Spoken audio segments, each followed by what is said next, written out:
ជំរាបសួរខ្ញុំមានឈ្មោះថារតចាំធរីសាជាសិស្សថ្នាក់ទី5នៅសាលាអន្តរជាតិ KCE ថ្ងៃនេះខ្ញុំនឹងនិទានរឿងមួយដែលមានចំណងជើងថាកុមារតូចដ៏ស្មោះត្រង់កាលពីយូរលង់ណាស់មកហើយមានព្រះរាជាដ៏ឈ្លាសវៃមួយអង្គដោយសារតែទ្រង់មិនមានព្រះរាជបុត្រដើម្បីសោយរាជ្យទ្រង់ក៏បញ្ចេញបញ្ជាឲ្យចែកគ្រាប់ពូជផ្កាទៅដល់កុមារាទូទាំងនគរយកទៅដាំអ្នកណាដែលអាចបានដាំផ្កាស្អាតជាងគេនឹងបន្ទាប់ពីទទួលបានសេចក្តីប្រកាសនិងគ្រាប់ពូជកុមារាទូទាំងនគរក៏ចាប់ផ្ដើមដាំផ្កាពួកគេយកចិត្តទុកដាក់ថែទាំផ្ការបស់ខ្លួនរៀងៗខ្លួនតាំងពីព្រឹកទល់យប់ដោយស្រោចទឹកច្រូចជីដាក់ជីមិនហ៊ានទំនេរតែក្នុងចំណោមកុមារាទាំងអស់មានក្មេងប្រុសម្នាក់ឈ្មោះឆាលីយកចិត្តទុកដាក់ថែទាំផ្ការបស់ខ្លួនខ្លាំងណាស់តែមួយលោកមកសោះមិនយូរប៉ុន្មានថ្ងៃដែលព្រះរាជាកំណត់ក៏បានមកដល់ក្មេងៗទូទាំងនគរបានស្លៀកពាក់យ៉ាងស្រស់ស្អាតដើម្បីត្រៀមខ្លួនចូលគាល់ស្ដេចដោយម្នាក់ៗកាន់ផ្កាដែលខ្លួនខំដាំពួកគេរងចាំការផ្ដល់បន្ទូលពីព្រះរាជាយ៉ាងខ្លាំងយ៉ាងអន្ទះសាប៉ុន្តែនៅពេលដែលព្រះអង្គចេញមកទល់ឃើញនឹងការចម្រុះពណ៌ចម្រុះពូជដ៏ស្រស់ស្អាតជាច្រើនចំពោះមុខទ្រង់បែរជាមិនសប្បាយព្រះតីទៅវិញនិងអស់សង្ឃឹម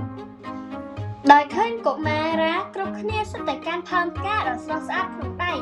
ឆាលីដែលឈរអោបផើងដែលគ្មានសូម្បីតែស្រមោលពន្លកផ្កាក៏ស្រក់ទឹកភ្នែកដោយការគូចិត្ត